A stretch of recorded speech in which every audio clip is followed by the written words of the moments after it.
वो question depend होंगे हमारे transpose, symmetric, skew symmetric, singular, non singular, adjoint और इनवर्स के ऊपर। फाइंड करना है a प्लस बी का ट्रांसपोज। इसका रो कॉलम बना दो 4 2 6, ये रो है, कॉलम में कन्वर्ट कर दो तो ये हमारे पास क्या हो गई, ये मैट्रिक्स आ गई जिसके ये एलिमेंट दिए गए थे, डायगोनल एलिमेंट दिए गए थे। ठीक है, ये सिंगुलर नॉन सिंगुलर नहीं है, अब हम आ गए हैं सिमेट्रिक और स्क्यू सिमेट्रिक मैट्रिक्स पर। ठीक है, इक्वल ये मैट्रिक्स है, then so that a minus a dash is a skew symmetric matrix. तो स्वागत है आप सभी का आज के अपने इस नए लेक्चर में। और आज के इस लेक्चर में हम करने वाले हैं क्वेश्चंस। किस पर डिपेंड क्वेश्चन होंगे? वो क्वेश्चन डिपेंड होंगे हमारे transpose, symmetric, skew symmetric, singular, non singular, adjoint और इनवर्स के ऊपर। ठीक है, जैसा आप लोगों को बताया गया था पिछले लेक्चर में कि हम इसके ऊपर भी एक लेक्चर लेकर के आएंगे और आपको कुछ क्वेश्चन भी कराएंगे इसके कुछ, ताकि आपके जो क्वेश्चन में डाउट बनते हैं वो सारे के डाउट क्लियर हो सके। ठीक है, तो चलिए स्टार्ट करते हैं। हमने आपके लिए यहाँ पर एक क्वेश्चन भी ले रखा है, जो पहला हमारे पास क्वेश्चन यही है। ठीक है, क्वेश्चन लिखने में लगता है समय, इसलिए इसको पहले से नोट कर लिया गया है।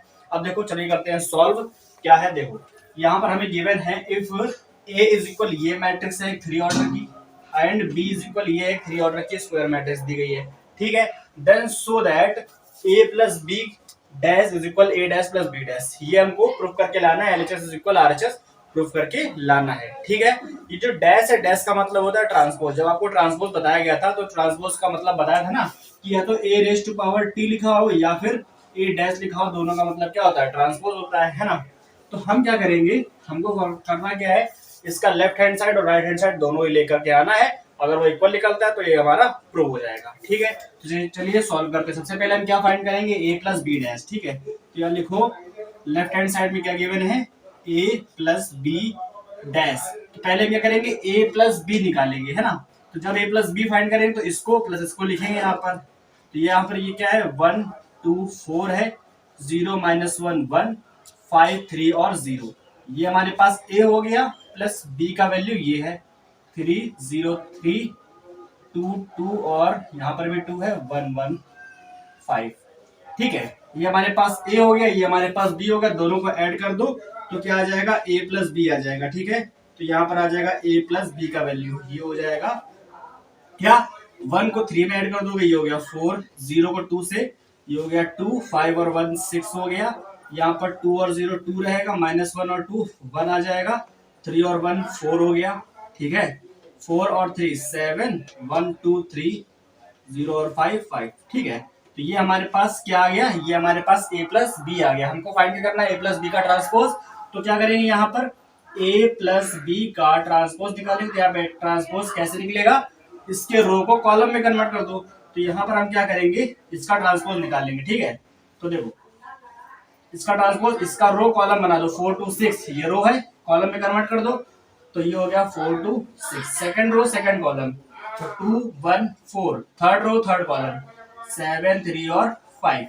ये हमारे पास क्या गया, लेफ्ट हैंड साइड, यानी कि लेफ्ट का वैल्यू हमारे पास ये है। तो ये मैट्रिक्स हमारा जो है राइट हैंड सॉल्व करने पर भी यही वाला मैट्रिक्स आना चाहिए। ठीक है, चलिए लेफ्ट वाला हमारा इस तरफ हो गया तो राइट वाला इस तरफ कर लेते हैं। ठीक है, राइट हैंड साइड में करना क्या, सबसे पहले तो हमको ए डैश और बी डैश चाहिए, उसके बाद इनका एडिशन करना। देखो है ना यहाँ पर, तो क्या करेंगे, सबसे पहले राइट हैंड साइड में ए डैश निकाल लो। ए डैश कैसे आएगा, ए हमारे पास ये है तो इसका ट्रांसपोज लिखना है वहां पे। तो ट्रांसपोज लिखो जरा, क्या होगा ट्रांसपोज, कैसे आएगा, इसकी पहली रो इसका पहला कॉलम 105, तो ये हो जाएगा 105। इसकी सेकंड रो सेकंड कॉलम 2 1 3, तो 2 माइनस 1 और ये 3 हो गया। इसकी थर्ड रो 4 1 0, थर्ड कॉलम हो जाएगा 4 1 और 0। ये हमारे पास क्या आ गया, ये हमारे पास आ गया ए डैश। अब इसी तरीके से क्या करेंगे, बी डैश भी फाइंड कर लेंगे, यानी कि बी का ट्रांसपोज निकाल लेंगे। तो बी हमारे पास ये है, इसका ट्रांसपोज करो, फर्स्ट रो इसका फर्स्ट कॉलम हो जाएगा 3 2 1 है, तो यहाँ पर क्या हो जाएगा 3 2 1, फर्स्ट कॉलम 0 2 1, तो ये हो जाएगा 0 2 और 1, ये है 3 2 5, तो ये हो जाएगा 3 2 5। ठीक है, तो ये हमारे पास क्या हो गया, ए डैश और बी डैश के वैल्यू आ गए। अब हमको क्या करना है, इनका एडिशन करना है। तो ए डैश प्लस बी डैश, ए डैश प्लस बी डैश करोगे तो दोनों का एडिशन कर दो यहाँ पर डायरेक्ट, है ना।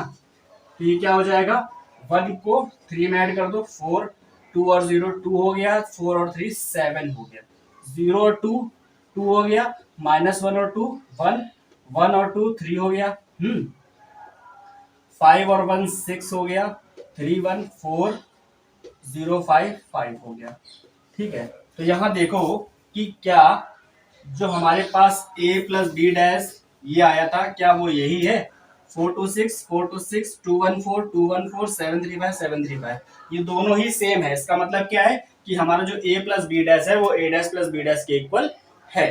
ठीक है, तो यहाँ पे लिख देंगे हेंस LHS इज इक्वल, क्या लिख देंगे, LHS इज इक्वल RHS। ठीक है, ये हमारा प्रूव हो गया है। ठीक है, और ये क्वेश्चन जो है बोर्ड एग्जाम में एक बार पूछा भी गया है, तो आप लोगों के लिए इंपॉर्टेंट है। ठीक, तो ये हमारे पास पहला क्वेश्चन था, होप आपको समझ में आया होगा, ट्रांसपोज पर डिपेंड वाला क्वेश्चन था। ठीक, अब इसी तरीके से हमारा एक सेकंड क्वेश्चन भी है, वो भी क्या है, ट्रांसपोज पर ही डिपेंड है। तो ट्रांसपोज का एक और क्वेश्चन है, तो इसको रफ कर देते हैं और आते हैं सेकंड क्वेश्चन पर, है ना। अगर इस क्वेश्चन में कुछ भी आपको जो नहीं समझ में आया है तो आप बता सकते हो कमेंट करके, आपको वो समझा दिया जाएगा। ठीक है, ये हमारे पास था पहला क्वेश्चन। अपने पास काफी क्वेश्चन है, इसलिए जल्दी जल्दी करना पड़ेगा थोड़ा सा। ठीक है, नहीं तो इसमें टाइम ज्यादा लग जाएगा और लेक्चर और लेंदी हो सकता है।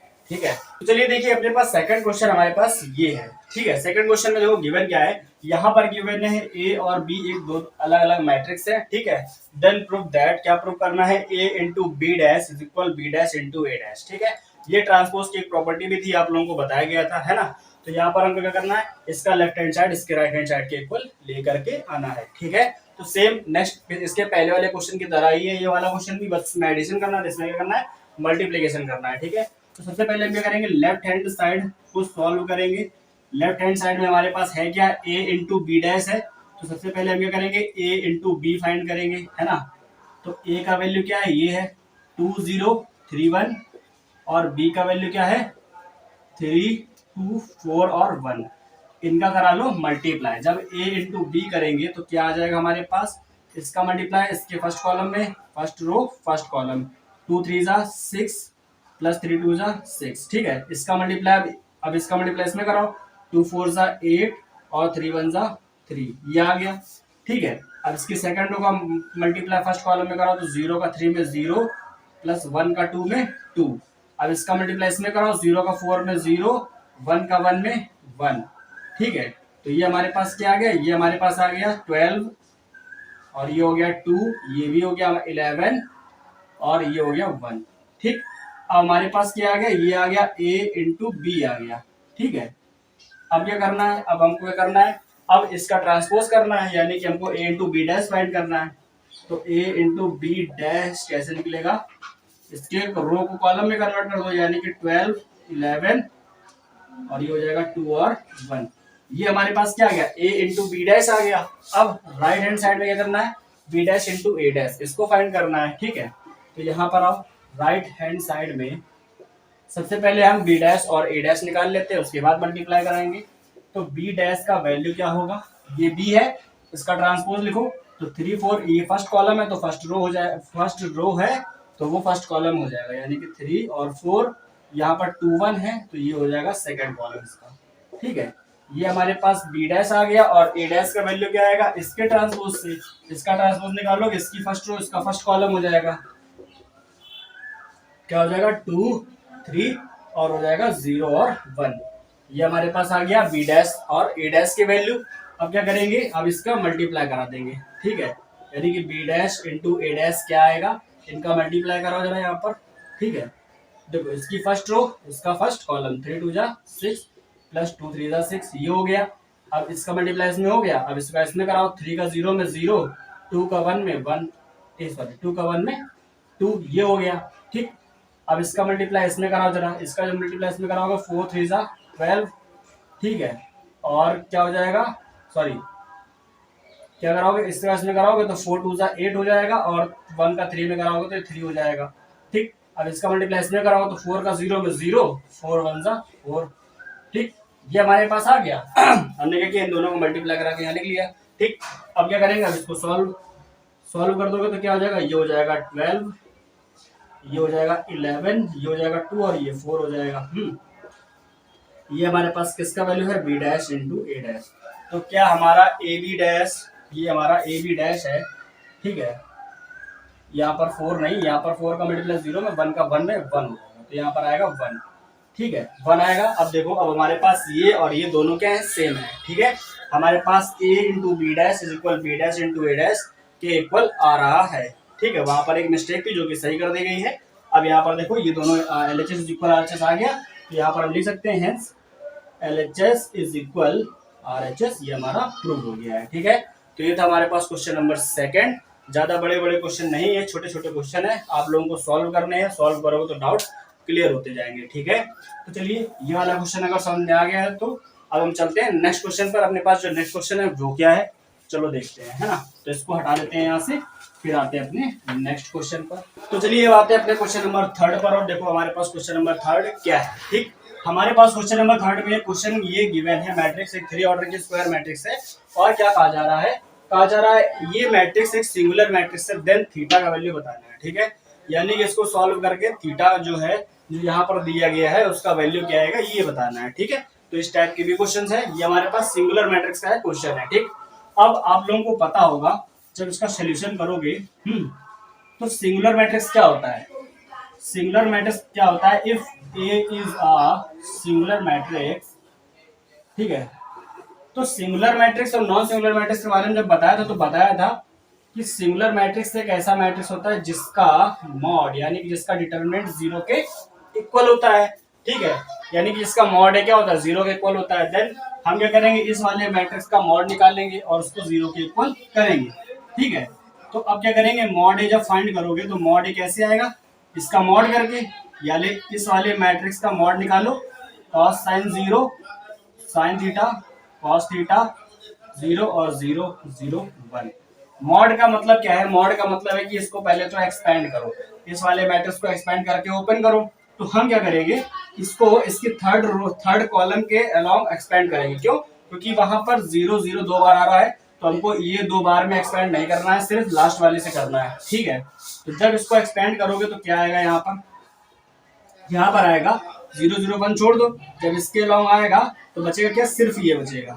ठीक है, जब यहाँ से करेंगे तो 0 के अगर 0 बाहर लिखोगे, इसके अंदर कोई भी मैट्रिक्स आएगा उसका वैल्यू 0, फिर यहाँ से करोगे प्लस, जब ये वाला 0 बाहर रखोगे तो जो क्रॉस करके जो भी मैट्रिक्स बनाओगे यहाँ पे छोटी सी सॉल्व करके वो भी 0, लास्ट में लिखोगे 1, तो यहाँ पर आएगा 1, और उसके बाद में ये बचेगा तो वो वहां लिख दिया जाएगा, भाई सॉल्व करेंगे, है ना। तो यानी कि ये फालतू चीज हम हटा देते हैं यहाँ से। ठीक है, यहाँ पर 1 वाला आएगा, तो जब इसको सॉल्व करेंगे तो ये क्रॉस बचेगा, ये बचेगा, इसका मल्टीप्लाई करा लो, कॉस का कॉस में कॉस स्क्वायर थीटा। ठीक है, कॉस का कॉस में कॉस स्क्वायर थीटा, साइन का साइन में, यहाँ पे पहले तो माइनस लगाओगे, फिर साइन का साइन में साइन स्क्वायर थीटा। ठीक है, ये आ जाएगा। ठीक, तो ये आ गया हमारे पास cos square theta minus sine square theta. अब मॉड ए का वैल्यू क्या है, 0 है, तो यहाँ लिख दो 0, और इक्वल में क्या है, cos square theta minus sine square theta. अब कुछ बच्चों ने क्या होगा, ट्रिग्नोमेट्री नहीं पढ़ी होगी, जिन्होंने पढ़ रखी है उनको पता होगा कि ये कॉस 2 थीटा का फॉर्मूला होता है। अगर नहीं पढ़ी है तो वो लोग ये देख लें कि sign square theta is equal 1 minus cos square theta होता है। ठीक है, तो इससे अपना काम चला लो, इस वाले साइन की जगह पे ये लिख दो, जब ये लिखोगे तो ये हो जाएगा कॉस स्क्वायर थीटा माइनस का 1 प्लस का कॉस स्क्वायर थीटा। ठीक है, जब इसकी जगह पे ये वाला वैल्यू रखोगे तो ये माइनस साइन अंदर जाके दोनों के साइन चेंज कर देगा। एक कॉस और कॉस क्या हो गया, 2 कॉस स्क्वायर थीटा हो गया, माइनस 1 इक्वल में 0, ये 1 इधर आ जाएगा। ठीक है, तो ये इधर देख लो, ये 1 इधर आएगा तो क्या हो जाएगा, यहाँ पर हो जाएगा 2 कॉस स्क्वायर थीटा बचेगा, तो 2 cos square theta is equal 1, ये 2 नीचे चला जाएगा, तो cos square theta is equal 1/2, ये हमारे पास आ गया। अब स्क्वायर को उधर भेज दो जरा, जब स्क्वायर उधर जाएगा तो ये हो जाएगा 1/√2 हो जाएगा, और 1/√2 कॉस में किसका वैल्यू होता है, ये होता है 45 का। ठीक है, यानी कि cos theta is equal cos pi लिख दो या फिर 45 लिख दो, बात सेम है। ठीक है, अब क्या करेंगे, कॉस से cos cancel, theta is equal क्या आ गया, पाई/4। तो ये हमारे पास क्या है, ये हमारे पास जो आंसर है वो है किसका, थीटा का, जो पूछा गया था। ठीक है, तो छोटा सा क्वेश्चन है, सिंगुलर मैट्रिक्स पर डिपेंड था, और सिंगुलर मैट्रिक्स का इस टाइप का क्वेश्चन आपने एक देख लिया, ये भी आपके लिए अच्छा हो गया, है ना। तो इस टाइप से भी क्वेश्चन आ सकते हैं मैट्रिक्स के अंदर, तो आपको ये भी ध्यान रखना होगा। ठीक है, तो चलिए क्वेश्चन नंबर 3 अपना यहाँ से हो गया है खत्म। अब आते हैं नेक्स्ट क्वेश्चन पर। अपने पास नेक्स्ट क्वेश्चन क्या है, कुछ क्वेश्चन आप लोगों को होमवर्क में भी दिए जाएंगे, तो उनके लिए भी आप तैयार रहना। तो चलिए आते हैं क्वेश्चन नंबर 4 पर। अपने पास क्वेश्चन नंबर 4 क्या है, देखो जैसा क्वेश्चन नंबर 3 था वैसे क्वेश्चन नंबर 4 है। यहाँ पर क्या गिवन है, यहाँ पर एक मैट्रिक्स गिवन है और कहा जा रहा है कि ये मैट्रिक्स कैसा है, एक सिंगुलर मैट्रिक्स है। देन इसके अंदर जो के दिख रहा है आपको, उस के का वैल्यू बताना है। ठीक है, तो इस टाइप के क्वेश्चन काफी सारे आएंगे, आपकी बुक में भी होंगे, इनको सॉल्व करना। ये क्वेश्चन आपको सॉल्व करके बता रहे, पहले इसको देख लो। ठीक है, तो देखो हमारे पास क्या है, हमको पता है कि if A is a singular matrix, ठीक है, A is a singular matrix, then इसका मतलब क्या है, then mod A is equal क्या होगा, 0 होगा। ठीक है, तो इस वाले मैट्रिक्स का मॉड निकालो, यानी कि मॉड इज इक्वल, इस मैट्रिक्स का मॉड 1 3 2 के और 3, और ये क्या हो जाएगा 3 -2 और -4।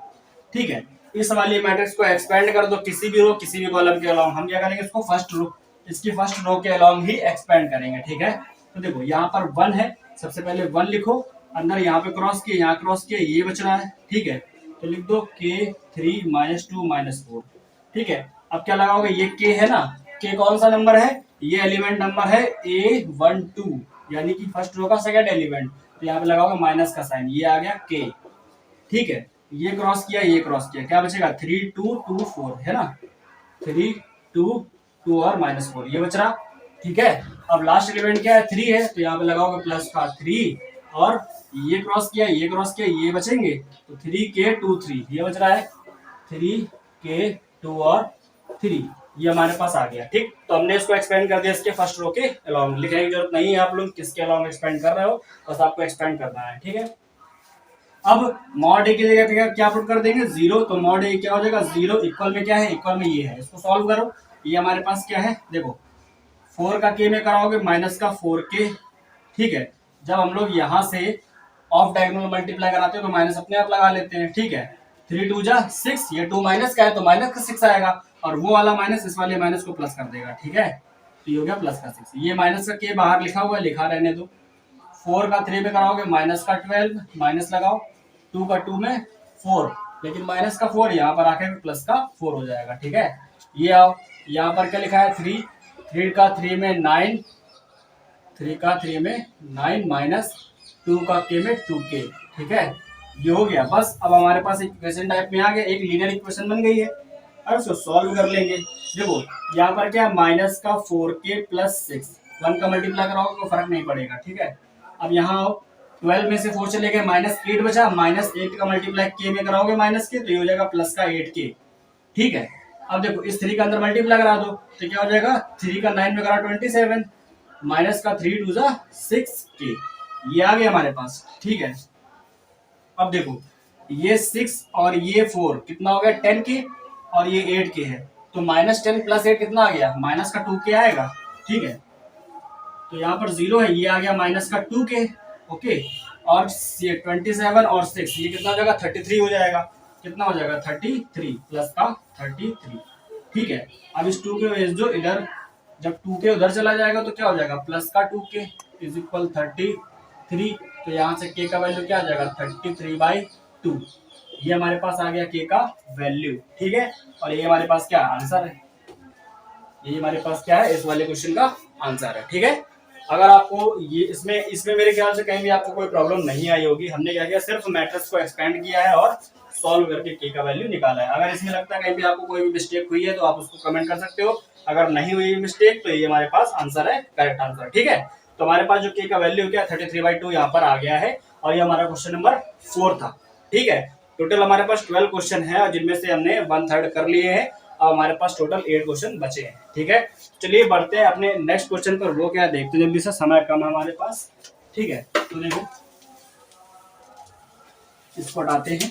अब आते हैं क्वेश्चन नंबर 5 पर। अपने पास क्वेश्चन नंबर 5 क्या है, तो चलिए अब आते हैं क्वेश्चन नंबर 5 पर। और क्वेश्चन नंबर 5 आपके सामने लिखा हुआ है, क्या लिखा है यहाँ पर देखो, यहाँ लिखा है इफ a इज इक्वल, ये मैट्रिक्स है, then so that a minus a dash is a skew symmetric matrix. ठीक है, ये a डैश है, अगर आपको नहीं दिख रहा हो तो यहाँ पर देखो, ध्यान से देख लो, a minus a dash is a skew symmetric matrix. ठीक है, ये सिंगुलर नॉन सिंगुलर नहीं है, अब हम आ गए हैं सिमेट्रिक और स्क्यू सिमेट्रिक मैट्रिक्स पर। ठीक है, तो देखो सिमेट्रिक और स्क्यू सिमेट्रिक मैट्रिक्स के बारे में जब बताया था तो ये चीज आपको ध्यान होगी।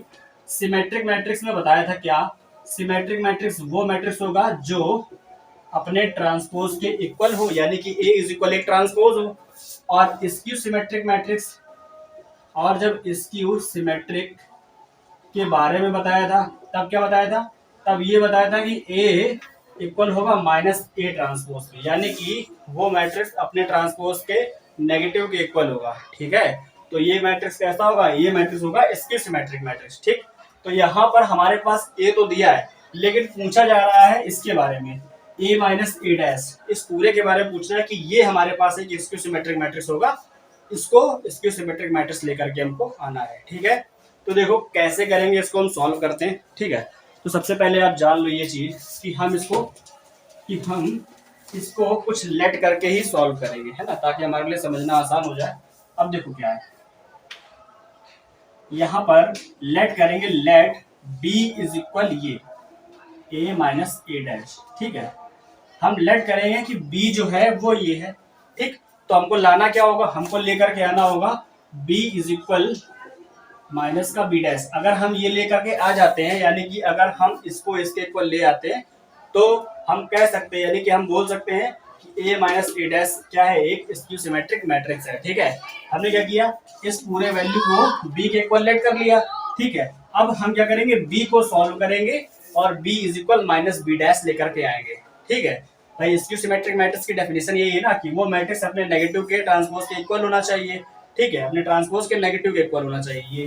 ठीक, तो हम यहाँ पे वही करेंगे, और b का वैल्यू कहाँ से आएगा, b का वैल्यू इस वाले मैट्रिक्स से हम फाइंड कर लेंगे। ठीक है, तो हमको लेकर के क्या आना है, ये लेकर के आना है, इसको आपको ध्यान रखना, और यहाँ पर ही लिखा भी हुआ है। ठीक है, देखो अब क्या करेंगे, जब b का वैल्यू फाइंड करेंगे तो यहाँ पर a है, a मैट्रिक्स हमारे पास क्या है, ये 3 1 -4 -1 माइनस लगाओ ए डैश फाइंड करना है, तो इसी से ए डैश निकालो। ठीक है, इसकी फर्स्ट रो इसका फर्स्ट कॉलम हो जाएगा 3 -4 1 और -1। ठीक है, ये हमारे पास हो गया, इसकी फर्स्ट रो इसका फर्स्ट कॉलम, इसके सेकंड इसका सेकंड कॉलम। अब इस माइनस साइन को अंदर भेज दो, यानी कि इन दोनों को सब्ट्रैक्ट करना है ना, तो 3 1 -4 -1, यहाँ पे प्लस लगाओ और माइनस साइन को भेजो अंदर, तो ये हो जाएगा माइनस का 3 प्लस का 4 1 माइनस का और प्लस का 1। ठीक है, इन दोनों को ऐड कर दो, तो हमारे पास एक इसका वैल्यू आ जाएगा, ये वैल्यू आ जाएगा b का। ठीक है, 3 में -3 ऐड करोगे 0, -4 में -1 ऐड करोगे तो ये हो जाएगा माइनस का 5, 1 में 4 ऐड करोगे प्लस का 5, -1 और ये +1 क्या हो जाएगा, 0 हो जाएगा। ये वैल्यू किसका आ गया, b का आ गया। ठीक है, अब हम क्या करेंगे, क्योंकि हमने b फाइंड कर लिया है, नाउ अब b फाइंड कर लिया, तो अब क्या करेंगे, b डैश फाइंड करेंगे। ठीक है, अब क्या करेंगे, b डैश फाइंड करेंगे, क्यों, क्योंकि हमको इसको इसी के इक्वल तो लाना है। तो b डैश फाइंड करोगे तो क्या होगा, यहाँ से देखो, जब b डैश फाइंड करोगे तो इसकी फर्स्ट रो उसका फर्स्ट कॉलम हो जाएगा, यानी कि 0 -5। ठीक है, और ये क्या है, इसकी सेकंड रो उसका सेकंड कॉलम, यानी कि 5 और 0 हो जाएगा, 5 और 0। ठीक है, हो जाएगा। अब इस वाली मैट्रिक्स से क्या करो, माइनस कॉमन कर लो। ठीक है, माइनस कॉमन कर लेंगे तो ये हमारे पास क्या आ जाएगा, 0 5 प्लस का हो जाएगा, ये वाला 5 माइनस का हो जाएगा, और ये जब माइनस कॉमन करोगे तो जहाँ पे माइनस है वहां से माइनस हट जाएगा, जहाँ पे नहीं है वहां पे आ जाएगा। ठीक है, तो ये आ गया हमारे पास। अब बताओ क्या यही मैट्रिक्स ये वाला है, क्या हमारे पास ये वाला मैट्रिक्स ही ये है। ठीक है, b इज इक्वल 0 -5 5 और 0। ठीक है, तो हम लिख सकते हैं b dash is equal -b। ठीक है, b dash is equal -b, और हमको यही सॉल्व करके लाना था, b is equal -b dash ले आओ या फिर b dash is equal -b, बात सेम है। ठीक, इसकी सिमेट्रिक मैट्रिक्स जब पढ़ाई थी तो आप लोगों को बताया था कि a इज इक्वल माइनस का a डैश लिखो, या फिर a dash is equal -a लिखो। ठीक है, या फिर aij इज इक्वल माइनस का aj लिखो। तीनों बातें क्या है, तीनों बातें सेम है। ठीक है, तो उसी तरीके से यहाँ पर भी क्या है कि b इज इक्वल माइनस का b डैश हो या फिर b dash is equal minus का b हो, बात सेम है। इसका मतलब क्या है, b is equal minus b dash आ गया, इसका मतलब ये है, यह लिखोगे लास्ट में लिखोगे hence a minus a dash is a skew symmetric matrix. ठीक है, स्क्यू सिमेट्रिक मैट्रिक्स क्यों, ये स्क्यू सिमेट्रिक मैट्रिक्स क्यों है, क्योंकि हमने क्या किया है, इसको सॉल्व करके ये ले आए हैं। ठीक है, यानी कि b डैश इक्वल -b ले आए हैं। ठीक है, तो ये हमारा क्वेश्चन कुछ इस तरीके से सॉल्व हुआ है। ठीक है, आई होप आपको समझ में आया होगा। हमने क्या किया, इसको बी लेट किया और फिर सॉल्व किया। अगर इसको डायरेक्ट सॉल्व करोगे तो कंफ्यूज हो जाओगे कि कहाँ पर इसका वैल्यू पुट करें और कहाँ पे इसका नेगेटिव का ट्रांसपोज लेकर के, वो आपको कंफ्यूज कर देगा। इसलिए इसको हमने बी लेट किया तब सॉल्व किया, तो बी का वैल्यू और बी डैश का वैल्यू निकाला। ठीक है, तो बी अपने क्या हुआ, बी जो है वो अपने ट्रांसपोज के नेगेटिव इक्वल आ गया है। यानी कि हमारा जो ये वाला मैट्रिक्स था, ये वाला जो दिया गया है ए माइनस ए डैश, ये क्या है, ये एक स्क्यू सिमेट्रिक मैट्रिक्स है। इसकी हेल्प से हमने प्रूफ कर दिया है। ठीक है, तो ये हमारे पास क्वेश्चन नंबर 5 था, होगा आपको समझ में आया होगा। इस क्वेश्चन को 2 से 3 बार सॉल्व भी करना, अगर नहीं समझ में आ रहा है तो सॉल्व करोगे तो जरूर से जरूर समझ में आएगा, और फिर भी नहीं आ रहा है सॉल्व करने के बाद भी तो कमेंट करके बताना, इस क्वेश्चन को अलग से अच्छे से समझा दिया जाएगा। ठीक है, तो ये क्वेश्चन नंबर 5 था अपने पास। चलिए अब आते हैं क्वेश्चन नंबर 6 पर, देखते हैं उसमें क्या है। ठीक है, तो इसको हटाते हैं यहाँ से। तो चलिए यहाँ पर आपके सामने 2 क्वेश्चन दिए हुए हैं, वो 2 क्वेश्चन क्या है हमारे पास। क्वेश्चन नंबर 6 हमारे पास ये है, if A is equal alpha beta gamma delta then हमको क्या करना है, एडजॉइंट ऑफ ए फाइंड करके बताना है। ये क्वेश्चन नंबर 6 है, और इसी के बगल में क्वेश्चन नंबर 7 भी हमने ले लिया, क्योंकि नोट करने में समय ना लगे, जल्दी से सॉल्व हो जाए, इसलिए क्वेश्चन नंबर 7 को भी यहाँ पर नोट कर लिया है। क्या है, A is equal this matrix, then हमको फाइंड क्या करना है, trans A adjoint of A transpose. ठीक है, ये हमको फाइंड करके बताना है। ठीक, तो चलिए सॉल्व करते हैं क्वेश्चन नंबर 6 को, फिर क्वेश्चन नंबर 7 को भी सॉल्व करेंगे। एडजॉइंट फाइंड करना आप लोगों को बताया गया है। एडजॉइंट कैसे फाइंड किया जाता है, जब इसका सोल्यूशन करोगे तो इसके कोफैक्टर लिखोगे सबसे पहले। ठीक है, तो यहाँ लिखोगे कोफैक्टर्स ऑफ ए आर। अब इसके कोफैक्टर्स लिखो, ए मैट्रिक्स के जो कोफैक्टर होंगे वो क्या क्या होंगे, वो C11, C12, C21 और C22 होंगे। क्यों, क्योंकि ये 2x2 ऑर्डर की मैट्रिक्स है। ठीक है, और यहाँ पर माइनस लगेगा और यहाँ पे भी माइनस लगेगा। ठीक है, इतना तो आप लोगों को पता ही है। ठीक, अब क्या करोगे, जब कोफैक्टर फाइंड करोगे तो पहले एलिमेंट के कोफैक्टर फाइंड करोगे। इसका कोफैक्टर क्या होगा, इसका कोफैक्टर ये क्रॉस करो आएगा डेल्टा, तो ये लिखो डेल्टा। ठीक है, जब सेकंड वाले एलिमेंट का कोफैक्टर फाइंड करो, ये क्रॉस के क्या बच रहा है, ये गामा, तो यहाँ लिखोगे गामा। ठीक है, अब जब इसका यानी कि इस वाले एलिमेंट का कोफैक्टर फाइंड करोगे तो ये क्रॉस क्या बच रहा है, बीटा, तो यहाँ लिखोगे बीटा। और जब लास्ट इस वाले एलिमेंट का कोफैक्टर फाइंड करोगे तो ये क्रॉस क्या बच रहा है, अल्फा। ठीक है, तो ये आ गया अल्फा। तो ये हमारे पास क्या आ गया, इसके कोफैक्टर आ गए। देन एडजॉइंट ए क्या होता है, adjoint of A is equal, इसके कोफैक्टर से जो मैट्रिक्स बनेगा उसका ट्रांसपोज, यानी कि डेल्टा माइनस का गामा माइनस बीटा और ये अल्फा, इस मैट्रिक्स के ट्रांसपोज के इक्वल होगा। ठीक है, तो हमारे पास जब इसका ट्रांसपोज करोगे तो क्या आ जाएगा, ये आ जाएगा delta first row first column delta minus gamma, और ये हो जाएगा ऐसे, तो माइनस का बीटा और अल्फा। ठीक है, तो ये क्या है, ये हमारे पास क्या है, इस वाले मैट्रिक्स का एडजॉइंट है। ठीक है, इस वाले मैट्रिक्स का क्या है, ये हमारे पास ए मैट्रिक्स का एडजॉइंट आ गया। किस तरीके से, सबसे पहले हमने कोफैक्टर फाइंड किए, फिर कोफैक्टर से जो मैट्रिक्स बनेगा उसका क्या करेंगे, ट्रांसपोज निकाल लेंगे। तो ट्रांसपोज निकाला, वो हमारे पास जो आया वो क्या है, वो इसका आंसर है। ठीक है, तो क्वेश्चन नंबर 6 हमारे पास ये है, इजी है, सिंपल है। अब आते हैं क्वेश्चन नंबर 7 पर। देखो क्वेश्चन नंबर 7 क्या है, देखो यहाँ पे क्वेश्चन नंबर 7 ये कह रहा है adjoint of A transpose find करना है। ठीक है, तो सबसे पहले क्या करो, पहले हम लोग क्या करेंगे, ट्रांसपोज फाइंड कर लेते हैं एक, फिर उसका एडजॉइंट निकाल लेंगे। ठीक है, तो यहाँ लिखो A transpose equal, A transpose क्या आएगा, फर्स्ट रो फर्स्ट कॉलम, तो 3 -1, सेकंड रो सेकंड कॉलम -2 और 5।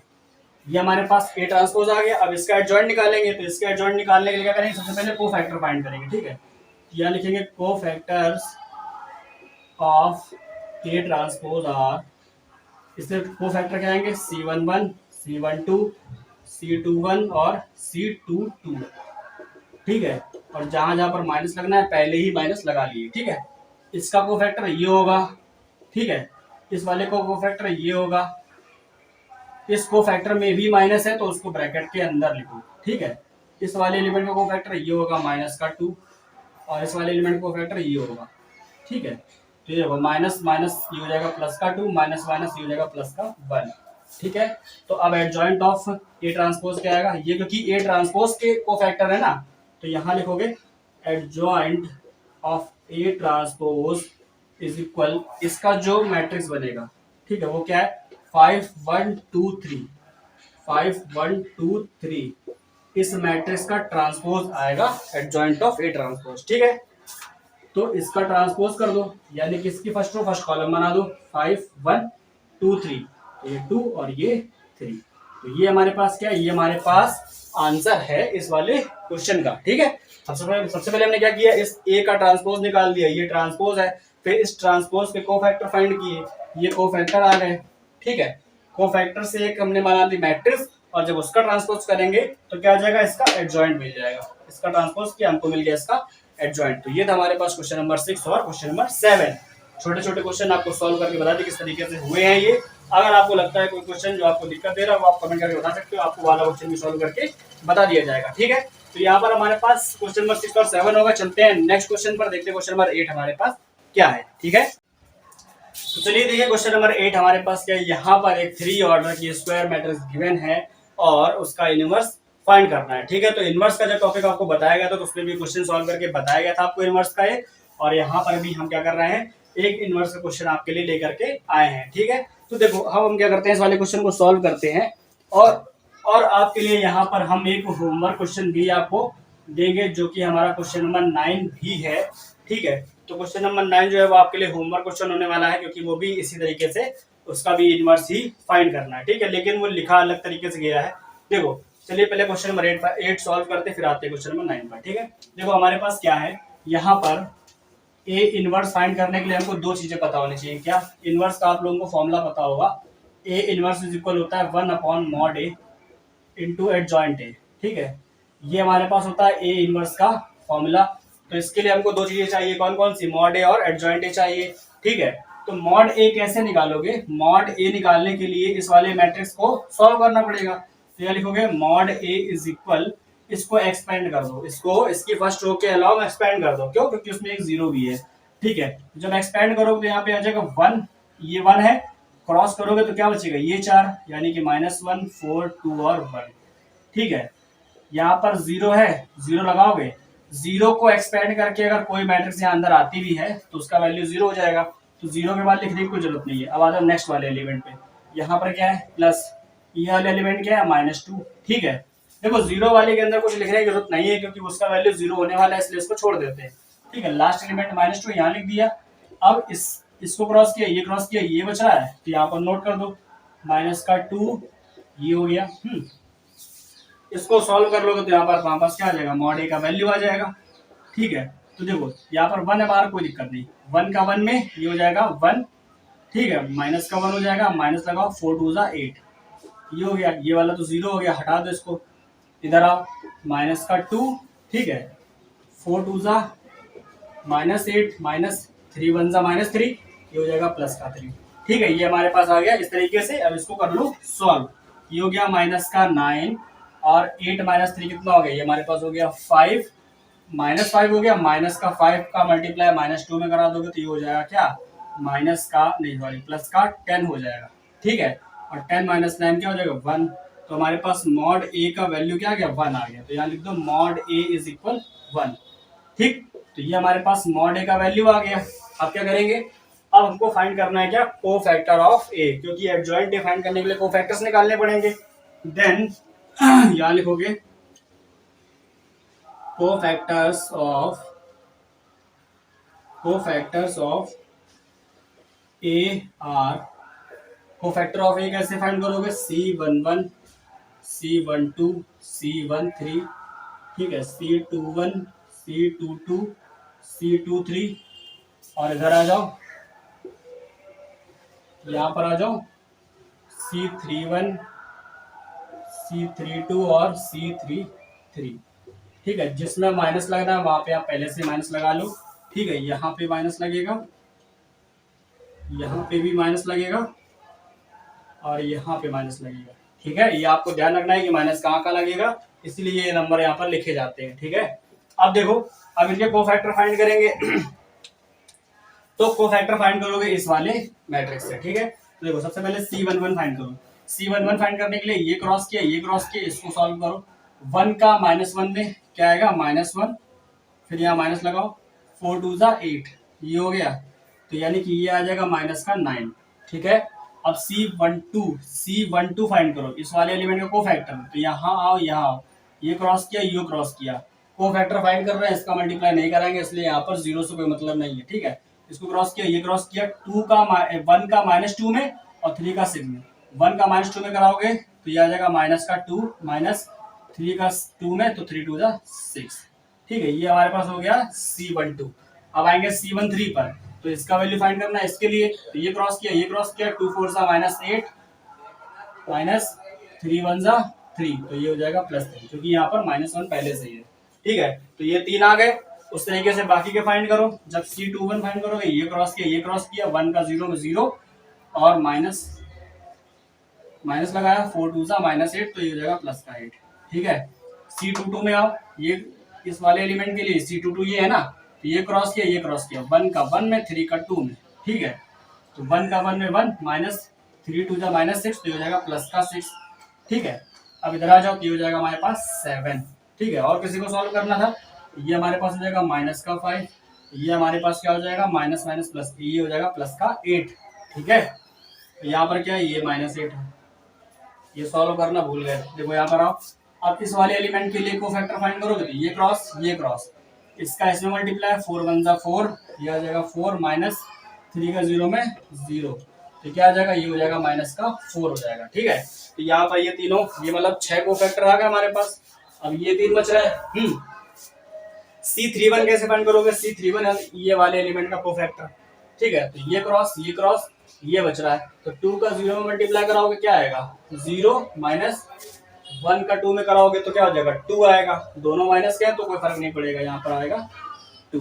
ठीक है, तो ये आ गया हमारे पास -2। अब C32 यानी कि इस वाले एलिमेंट का कोफैक्टर फाइंड करो, ये क्रॉस किया, ये क्रॉस किया, इसका मल्टीप्लाई इसमें कराओ, इसका मल्टीप्लाई इसमें कराओ, 2 1 जा 2। ठीक है, तो यहाँ पर यहाँ लिख लो C32। ठीक है, माइनस तो पहले से ही लगेगा, माइनस पहले से ही लगाया जाएगा, 2 का 1 में कराओगे 2 आएगा, -2 का -2 में प्लस का 4। ठीक है, तो यहाँ लिख दोगे 4। जब इसको सॉल्व करोगे तो ये हो जाएगा -2 और ये हो जाएगा, इसको प्लस कर देगा। ठीक है, ये आ गया C32। अब आ जाएगा C33।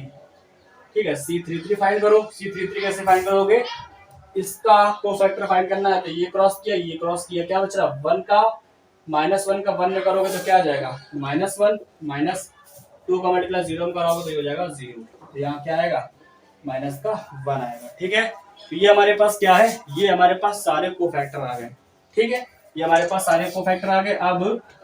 अब क्या करोगे, एडजॉइंट ऑफ ए फाइंड करोगे। ठीक है, adjoint of A is equal, इसके कोफैक्टर से जो बनेगी मैट्रिक्स उसका ट्रांसपोज। ठीक है, तो कोफैक्टर के सारे एलिमेंट लिख लो पहले। तो पहला -9 8 और -5। ठीक है, -9 8 और -5। ठीक है, ये हो गया। दूसरा है -8 7 -4, -8 7 -4। ठीक है, तीसरा क्या है, -2 2 और -1, -2 2 और -1। ये हमारे पास आ गया। इसका ट्रांसपोज करोगे तब आएगा हमारे पास एडजॉइंट ए। ठीक है, देन इसको सॉल्व करो। इसका जो ट्रांसपोज होगा, ट्रांसपोज करो तो फर्स्ट रो फर्स्ट कॉलम, तो माइनस का 9 8 -5 -8 7 4 माइनस का 8 7 -4, ये इधर आ जाएगी, माइनस का 2 2 -1। ये हमारे पास क्या है, एडजॉइंट ए आ गया। अब इनवर्स फाइंड करना है, तो A inverse is equal 1/mod A into adjoint A. ठीक है, देखो मॉड ए का वैल्यू तुम्हारे पास 1 था, तो यहाँ पर जब 1 पुट करोगे तो कोई फर्क नहीं पड़ेगा, यानी कि जो एडजॉइंट ए का वैल्यू वही यहाँ पर रख दोगे और वही हमारे पास क्या होगा, इनवर्स का वैल्यू होगा। ठीक है, तो यहाँ पर 1/1 और यहाँ पर क्या करोगे, एडजॉइंट ए पुट कर दो, तो -9 8 -5 माइनस का 8 7 -4 -2 2 और -1। ठीक है, तो यही हमारे पास क्या है, इनवर्स का आंसर हो गया। इस 1 से कोई फर्क नहीं पड़ेगा, इसलिए हमारे पास यही जो है वो हमारा आंसर है इस वाले क्वेश्चन का। ठीक है, क्वेश्चन नंबर 8 हमारे पास क्या था कि if a is equal this then a inverse find करो। तो हमने क्या किया, सबसे पहले तो मॉड a निकाला, मॉड a का वैल्यू 1। उसके बाद एडजॉइंट a निकालने के लिए इसके कोफैक्टर फाइंड किए जाएंगे, तो हमने यहाँ पर कोफैक्टर फाइंड करके बताए हैं, तो यहाँ पर कोफैक्टर ये हो गए। उसके बाद इस कोफैक्टर से जो मैट्रिक्स बनेगी उसका ट्रांसपोज निकालोगे तो वो क्या होगा, वही हमारे पास एडजॉइंट ए होगा। जब इसका ट्रांसपोज कर देंगे तो एडजॉइंट ए आ जाएगा, और एडजॉइंट ए का वैल्यू ए इनवर्स के फॉर्मूले में रख देंगे। A inverse is equal 1/mod a into adjoint A, तो 1/mod A का वैल्यू 1 जो कि यहाँ से निकाला था ये हो गया, और एडजॉइंट A की वैल्यू ये है, इससे कोई फर्क नहीं पड़ेगा इसमें, तो ये हमारा आंसर है। ठीक है, ये हमारे पास क्वेश्चन नंबर 8 था। चलिए आते हैं क्वेश्चन नंबर 9 पर, देखते हैं कि वो क्या है। ठीक है, तो चलिए देखते हैं क्वेश्चन नंबर 9 क्या हमारे पास। चलिए आते हैं क्वेश्चन नंबर 9 पर। हमारे पास क्वेश्चन नंबर 9 क्या, देखो यहाँ पर ध्यान से क्या लिखा है, find multiplicative inverse of this matrix. ठीक है, यानी कि इसका मल्टीप्लिकेटिव इनवर्स फाइंड करना है। मल्टीप्लिकेटिव इनवर्स का मतलब ही होता है कि इसका इनवर्स आपको डायरेक्टली फाइंड करना है। ठीक है, तो इस वाले मैट्रिक्स का आपको इनवर्स फाइंड करना है और इसका आंसर कमेंट बॉक्स में कमेंट करके बताना है कि क्या आया है। ठीक है, तो ये आपके लिए क्या है, एक होमवर्क क्वेश्चन होने वाला है। ठीक है, तो इसको आपको सॉल्व करना है। क्वेश्चन नंबर 10 हमारे पास ये है और ये हम आपको सॉल्व करके बताने जा रहे हैं। ठीक है, देखो इस वाले क्वेश्चन को भी आप समझ लो पहले क्या है। यहाँ पर इफ ये मैट्रिक्स इस वाली मैट्रिक्स के इक्वल है, यहाँ पर x और y दिए गए हैं। ठीक है, और इस वाली मैट्रिक्स का इनवर्स फाइंड करना है जिसके अंदर भी x और y है। ठीक है, इस x और y का वैल्यू यहाँ से आपको निकाल के इसमें पुट करना है, देन इसका इनवर्स फाइंड करना है। ठीक है, तो देखो थोड़ा सा बता देते हैं, बाकी आप लोगों को सॉल्व करना है। इसका इनवर्स आप लोग ही फाइंड करना, ठीक है, और इसका आंसर भी आपको कमेंट करके बताना है। सबसे पहले क्या करोगे, ये वाली मैट्रिक्स इसके इक्वल है। ठीक है, तो यहाँ इसको लिख दो, x y क्यूब 2 और 0 इज इक्वल, ये क्या है 1 8 2 और 0। साइड में यहाँ लिख देना bye equality of matrix, bye equality of matrix. Equality of matrix से हम क्या करेंगे, x जो है वो 1 के इक्वल हो गया, तो यानी x का वैल्यू यहाँ से आ गया 1 और y क्यूब इज इक्वल हो गया 8। 8 क्या होता है, 8 होता है 2 का क्यूब। ठीक है, तो y क्यूब इज इक्वल 2 का क्यूब, यानी कि y का वैल्यू क्या आ गया, यहाँ से y का वैल्यू आ गया 2, तो x का वैल्यू 1 और y का वैल्यू 2 आ गया। ठीक, यहाँ पे क्या करोगे, लेट इस वाली मैट्रिक्स को लेट करोगे b के इक्वल है, तो b is equal this x y 2 और 0, इसका इनवर्स फाइंड करना है। ठीक है, तो ये मैट्रिक्स क्या है, b है। तो यहाँ पर b लिख दिया, इसका वैल्यू क्या है, इसका वैल्यू यहाँ पर x और y का वैल्यू 1 है, तो यहाँ पर 1 लिखो, 2 लिखो, 2 लिखो, 0 लिखो। ठीक है, ये आ गया b का वैल्यू। अब इसका आपको क्या करना है, b इनवर्स फाइंड करके बताना है। ठीक है, तो ये आपके पास b का वैल्यू आ गया, इसका इनवर्स फाइंड करके आपको बताना है। तो आपके पास दो क्वेश्चन हो गए, क्या, पहला तो आपके पास ये है, दूसरा ये है। पहले इसका इनवर्स फाइंड करके आपको आंसर कमेंट करके बताना है, दूसरा ये आपको b मैट्रिक्स निकाल के बता दी गई है, इसका भी क्या करना है, आपको इनवर्स फाइंड करके बताना है। सबसे पहले उसका मॉड निकाल लो, फिर एडजॉइंट A निकाल के आराम से सॉल्व करके बता दो इसका आंसर क्या आएगा। ठीक है, तो ये हमारे पास क्या हो गया, ये हमारे पास क्वेश्चन नंबर 9 और क्वेश्चन नंबर 10 है। इस तरीके से एक क्वेश्चन आप एक्स्ट्रा और क्वेश्चन ले लो, हमारे पास क्या है, होमवर्क के लिए एक क्वेश्चन और ले लो। क्या है वो, क्वेश्चन नंबर 11 समझ लो उसको, या फिर कुछ भी जो उसको यहाँ लिख देते हैं।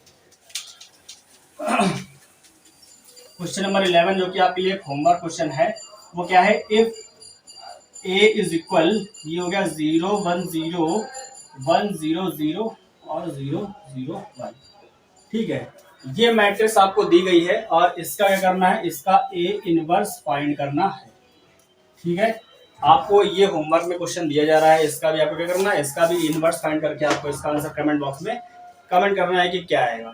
ठीक है, तो ये आपके पास क्वेश्चन नंबर 11 जो कि आपको होमवर्क के फॉर्म में दिया गया है, इनको आपको सॉल्व करना है। अब हमारे पास एक क्वेश्चन बचा है, उसको हम सॉल्व करते हैं, देखते हैं कि क्या आने वाला है उसका आंसर। ठीक है, तो अब हम आते हैं अपने लास्ट क्वेश्चन पर, जो कि इस लेक्चर का लास्ट क्वेश्चन होगा जो सॉल्व करने जा रहे हैं। तो चलिए इसको हटाते हैं यहाँ से, अब आते हैं उस लास्ट क्वेश्चन पर, क्वेश्चन नंबर 12 पर, और उसको सॉल्व करके आज का लेक्चर अपने यहाँ पे खत्म करते हैं। ठीक है, तो देखो चलिए देखते हैं क्वेश्चन नंबर 12 हमारे पास क्या है। क्वेश्चन नंबर 12 आपके सामने है, पहले तो आप इसको समझेंगे, उसके बाद इसको आप सॉल्व करेंगे। ये क्वेश्चन जो है आपके बेसिक मैट्रिक्स से जुड़ा हुआ है। ठीक है, यानी कि आपको जो बेसिक मैट्रिक्स के कॉन्सेप्ट बताए थे उनसे ये रिलेटेड है। कैसे, देखो यहाँ पर दिया गया इफ d इज इक्वल, ये मैट्रिक्स है। ठीक है, यहाँ पर क्या लिखा है, d is equal diagonal element दिए गए हैं। डायगोनल एलिमेंट किसके दिए जाते हैं, सिर्फ और सिर्फ डायगोनल मैट्रिक्स के दिए जाते हैं। ठीक है, जब आपको डायगोनल मैट्रिक्स के बारे में बताया जा रहा था तब आपको बताया गया था कि किसी मैट्रिक्स के डायगोनल एलिमेंट्स को लिखा जा सकता है इस तरीके से। ठीक है, और डायगोनल मैट्रिक्स, इससे आपको डायगोनल मैट्रिक्स बनानी है और फिर उस मैट्रिक्स का इनवर्स फाइंड करना है। ठीक है, तो चलिए करते हैं। सो देखो यहाँ पर सॉल्व हो, जब तो d से इस डायगोनल एलिमेंट से मैट्रिक्स क्या बनेगी, तो ये हमारे पास जो एलिमेंट दिए गए हैं वो डायगोनल एलिमेंट है, यानी कि D1 0 0 0, D2 0 और 0 0 D3। तो ये हमारे पास क्या हो गई, ये मैट्रिक्स आ गई जिसके ये एलिमेंट दिए गए थे, डायगोनल एलिमेंट दिए गए थे। ठीक है, तो ये हमारे पास मैट्रिक्स डी हो गई। अब क्या करेंगे, अब हमको क्या करना है, डी इनवर्स बताना है। तो डी इनवर्स का मतलब है 1/mod D into adjoint D, ये निकालना पड़ेगा। ठीक है, तो सबसे पहले तो मॉड फाइंड कर लेते हैं, उसके बाद एडजॉइंट फाइंड कर लेंगे। ठीक है, तो देखो जब मॉड निकालोगे मॉड, तो क्या करोगे, एक्सपेंड करोगे। ठीक, एक्सपेंड करोगे फर्स्ट रो के अलॉन्ग, तो बाकी तो जीरो है, यानी कि पहला एलिमेंट ही एक्सपेंड होगा। तो D1 इज इक्वल क्या आएगा, मतलब जब एक्सपेंड करेंगे तो D1 ये क्रॉस तो ये बच रहा है। यहाँ पे क्या है, D2 है, 0 है, D3 है। ठीक है, इसको सॉल्व करो तो यहाँ पर क्या है, बाहर है D1, इसका मल्टीप्लाई से कराओगे तो D2 इंटू D3, इसका 0 कराओगे तो 0 आ जाएगा, है ना। तो यानी कि हमारे पास जो मॉड D है उसका वैल्यू क्या आ जाएगा, उसका वैल्यू आ जाएगा ये D1 D2 और D3। ठीक है, ये हमारे पास क्या क्या मॉड D का वैल्यू आ गया। ठीक है, अब हम क्या करेंगे, एडजॉइंट D फाइंड करेंगे। एडजॉइंट D फाइंड करने के लिए क्या करेंगे, कोफैक्टर ऑफ D फाइंड करेंगे। ठीक, तो जब हम कोफैक्टर्स ऑफ D आर, इसके कोफैक्टर निकालोगे सारे। ठीक है, तो क्या आएगा वो C11 C12 C13 C21 C22 और C23, ये हो गया। ठीक है, इस तरीके से C31 यहाँ पर आई थिंक आपको दिख रहा होगा या फिर नहीं दिख रहा है, तो यहाँ पर ये नहीं लिखते, इनको आगे लिख देते हैं यहाँ पर, है ना। क्या, तो यहाँ पर हो जाएगा C31 C32 और C33, ये हम यहाँ पर फाइंड कर लेंगे। ठीक है, तो ये 3 यहाँ, 6 यहाँ पर और 3 वहां पर। ठीक, माइनस किस में लगेगा, इसमें लगेगा, इसमें लगेगा, इसमें लगेगा और इसमें भी लगेगा। ठीक है, इस समय माइनस लगेगा, आपको पता है। अब चलो जल्दी से क्या करते हैं, कोफैक्टर फाइंड कर लेते हैं और सॉल्व करते हैं। ठीक है, तो C11 का वैल्यू कैसे आएगा, ये क्रॉस किया, ये बच रहा है, इसका मल्टीप्लाई इससे, इसका मल्टीप्लाई इससे, D2 का D3 से, तो D2 इंटू D3 माइनस 0, तो कोई फर्क नहीं पड़ेगा, कुछ ना लिखो। ठीक है, अब C12 यानी कि इस वाले एलिमेंट को फैक्टर फाइंड करना है, तो ये क्रॉस किया, क्या बच रहा है, D3 का 0 में, 0 का 0 में, इसका 0 कराओ 0, इसका 0 कराओ 0, तो यहाँ पर आएगा 0। ठीक है, तो जब 0 लिखा है तो माइनस का कोई वैल्यू नहीं रह जाएगा। ठीक है, अब इसका वैल्यू निकालो, इस वाले के लिए कोफैक्टर फाइंड करो। जब इसके लिए कोफैक्टर फाइंड करोगे, ये क्रॉस किया, 0 का 0 में 0 हो गया, 0 का D2 में 0, तो यहाँ पर भी क्या आ जाएगा, 0 आ जाएगा। ठीक है, अब आओ यहाँ पर C21 की बात करेंगे। 21 मतलब ये वाला एलिमेंट, जब इसके लिए निकालोगे तो ये क्रॉस किया, ये क्रॉस किया, D3 का 0 में 0, 0 का 0 में 0, ये भी गया, तो यहाँ पर भी क्या आ जाएगा, 0 आ जाएगा, तो ये माइनस का वैल्यू नहीं रह जाएगा। ठीक है, अब आते हैं C22 की बात करेंगे, यानी कि इस वाले एलिमेंट का कोफैक्टर फाइंड करेंगे। जब इसका कोफैक्टर फाइंड करोगे, ये क्रॉस करो, D1 का मल्टीप्लाई D3 में, 0 का मल्टीप्लाई 0 में, तो D1 का D3 में कराओगे तो ये आ जाएगा D1 D3, और 0 का 0 में कराओगे तो कोई फर्क नहीं पड़ेगा, यही लिखा है तो। ठीक है, अब आगे आओ C23, यानी कि इस वाले एलिमेंट का कोफैक्टर। जब इसका कोफैक्टर फाइंड करोगे तो ये क्रॉस किया, ये क्रॉस बच रहा है क्या, ये इसका मल्टीप्लाई, 0 का मल्टीप्लाई D1 में, 0 का 0 में, तो 0 ही रहेगा। ठीक है, 0 आ गया, यहाँ तक समझ में आ गया। अब आ गया लास्ट वाले। ठीक है, यानी कि इस वाले एलिमेंट का जो कोफैक्टर फाइंड करोगे तो ये क्रॉस किया, क्या बच रहा है, ये 4 बच रहा है, इसका इसमें 0 आ गया, तो सब 0 रहेगा। ठीक है, इस वाले एलिमेंट का कोफैक्टर फाइंड करो, ये क्रॉस किया, इसका देखो 0 का D1 में 0, 0 का 0 में 0, तो यहाँ भी आ जाएगा 0, माइनस का कोई वैल्यू नहीं रह जाएगा यहाँ पर। अब लास्ट एलिमेंट है ये D3। ठीक है, जब इसका कोफैक्टर फाइंड करोगे तो ये क्रॉस, ठीक है, ये क्रॉस किया, क्या हो जाएगा, इसका मल्टीप्लाई इससे हो जाएगा, यानी कि D2 का मल्टीप्लाई D1 में माइनस 0 का 0 में। ठीक है, तो D1 D2 आ जाएगा। ठीक है, तो ये हमारे पास क्या आ गया, ये सारे के सारे कोफैक्टर आ गए। ठीक है, अब क्या करेंगे, अब हम यहाँ पर लिखेंगे नाउ एडजॉइंट ऑफ D क्या आएगा, वो आएगा इसके कोफैक्टर से जो मैट्रिक्स बनेगी उसके ट्रांसपोज है ना। तो यहाँ पर क्या करो, सारे कोफैक्टर लिखो पहले तो, D2 D3 0 0, D2 D3 0 0, ठीक है। फिर आएगा 0 D1 D3 0, माइनस की कोई वैल्यू नहीं है यहाँ पर, 0 D1 D3 और यहाँ पे भी 0 आ गया, ठीक है। अब लास्ट वाले क्या लिखेंगे यहाँ पर, 0 0 और ये, तो 0 0 और यहाँ पर D1 D2 है, D1 D2 है, ठीक है। अब क्या करेंगे, इसका ट्रांसपोज निकालेंगे तो एडजॉइंट ऑफ D मिल जाएगा, ठीक है। तो जब इसका ट्रांसपोज निकाल दोगे तो क्या आएगा, adjoint of D is equal, transpose करो इसका, तो ये क्या, फर्स्ट रो बन जाएगा फर्स्ट कॉलम, यानी कि D2 D3 0 0, सेकंड रो बन जाएगी सेकंड कॉलम, ठीक है, सेकंड रो सेकंड कॉलम, यानी कि 0 D1 D3 और 0, थर्ड रो बन जाएगी third column, third row third column, 0 0, ये आ जाएगा D1 D2, ठीक है। तो जो इसका ट्रांसपोज था वही यहाँ सेम आ गया, ठीक है, कोई फर्क नहीं पड़ा है। तो हमारे पास एडजॉइंट ऑफ D क्या है, ये आ गया, ठीक। आपको फाइंड करना D इनवर्स, तो D इनवर्स फाइंड करने के लिए आपके पास फॉर्मूला क्या है, ये 1/mod D into adjoint D है ना।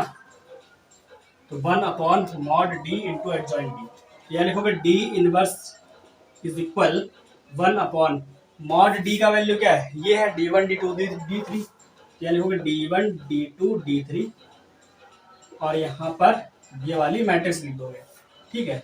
तो क्या करोगे, यहाँ पर ये वाली मैट्रिक्स लिखो, यहाँ आ जाएगा D2 D3 0 0 0 D1 D3 फिर 0 फिर 0 0 D1 D2, ये क्लोज कर दिया, ठीक है। तो ये हमारी मैट्रिक्स आ गई। अब मैट्रिक्स के बाहर जो दिया गया है उसको अगर अंदर भेजना है तो ये 1/D1 D2 D3 है, जब इसको अंदर भेजोगे तो हर एक एलिमेंट में इसका क्या होगा, डिवीजन होगा, यानी कि हर एक एलिमेंट को D1 D2 D3 से डिवाइड करेंगे, क्योंकि ये 1/ है ना। अगर ये 1/ में ना हो तो ऊपर होता तो मल्टीप्लाई करते, अपॉन में है तो डिवाइड करेंगे। तो जब इसको सभी से डिवाइड करोगे तो क्या बचेगा, देखो यहाँ पर, तो हमारे पास जो इनवर्स है D का वो क्या आ जाएगा, यहाँ से D इनवर्स इज इक्वल क्या आएगा, जब D2 D3 को इससे डिवाइड करोगे तो क्या बचेगा, 1/D1 बचेगा, 1/D1 बचे, क्योंकि D2 D3 कैंसिल हो जाएंगे, भाई ये ऊपर आएगा तो D2 D3 कैंसिल, क्या बचेगा 1/D1 0 0, जब D1 D3 को 0 को डिवाइड करोगे इससे तो आ जाएगा 0 1/D2 और फिर 0, ठीक है। और फिर लास्ट वाले को D1 D2 को डिवाइड करोगे तो क्या आ जाएगा 1/D3 आएगा, ठीक है, क्योंकि जो यहाँ पर नहीं है वही अपॉन में आएगा, तो 0 0 1/D3, ठीक है। तो ये भी क्या है, यानी कि हमारे पास D एक डायगोनल एलिमेंट D एक डायगोनल मैट्रिक्स थी, तो इसका जो इनवर्स है वो भी एक डायगोनल मैट्रिक्स ही आया है, और उसके एलिमेंट क्या है 1/D1 1/D2 1/D3, ठीक है। यानी कि हम लिख सकते हैं क्या, हम यहाँ पर लिख सकते हैं कि D inverse is equal diagonal of 1/D1 1/D2 1/D3, ये हमारे पास क्या है ये हमारे पास D इनवर्स आ गया, ठीक है। D हमारे पास एक डायगोनल मैट्रिक्स था D1 D2 D3 का, इसका जो इनवर्स है वो क्या आएगा 1/D1 1/D2 1/D3 diagonal elements के साथ में, ठीक है। तो ये हमारे पास इस वाले क्वेश्चन का डायगोनल एलिमेंट का भी एक इनवर्स आपको निकाल के दिखा दिया गया है। आई थिंक आपको ये क्वेश्चन समझ में आया होगा, नहीं आया है तो इस वाले क्वेश्चन को दोबारा से देख लो, ये वाला क्वेश्चन इंपॉर्टेंट है, अच्छा है, और इसको आप सॉल्व करो अच्छे से, आपको जरूर समझ में आएगा। यहाँ पर सबसे पहले mod D फाइंड किया गया, फिर एडजॉइंट D फाइंड किया गया, एडजॉइंट D जैसे फाइंड करते थे वैसे ही फाइंड किया है, कोफैक्टर को निकाल के मैट्रिक्स बनाई, उसका ट्रांसपोज निकाला, जो ट्रांसपोज आएगा वही क्या एडजॉइंट D है, उसको इस फॉर्मूले में पुट किया, फॉर्मूले में पुट करने के बाद भी सॉल्व किया गया, इसलिए यहाँ पर थोड़ा सा स्पेस कम है। होप आपको अगर दिख रहा होगा तो समझ में आया होगा क्या यहाँ पर लिखा है, ठीक है। तो चलिए आज का ये वाला क्वेश्चन आई थिंक मेरे ख्याल से सबसे बेस्ट रहा होगा, सबसे बढ़िया रहा होगा आप लोगों के लिए, ठीक है। तो आज आपको 12 क्वेश्चन कराए गए, जिनमें से 2 से 3 क्वेश्चन आप लोगों को होमवर्क में भी दिए गए हैं, ठीक है। तो उन होमवर्क के क्वेश्चन को सॉल्व करना, उनका आंसर कमेंट बॉक्स में कमेंट करना, और इसके नेक्स्ट वाले लेक्चर में हम देखो कौन सा टॉपिक बताने वाले हैं आपको, ठीक है। तो उसका वेट करिए, तब तक के लिए इसको पढ़ो, सॉल्व करो, और क्वेश्चन अपनी बुक से सॉल्व करो। मिलते हैं नेक्स्ट लेक्चर में नया क्वेश्चन साथ में, तब तक के लिए गुड बाय, टेक केयर, जय हिंद जय भारत।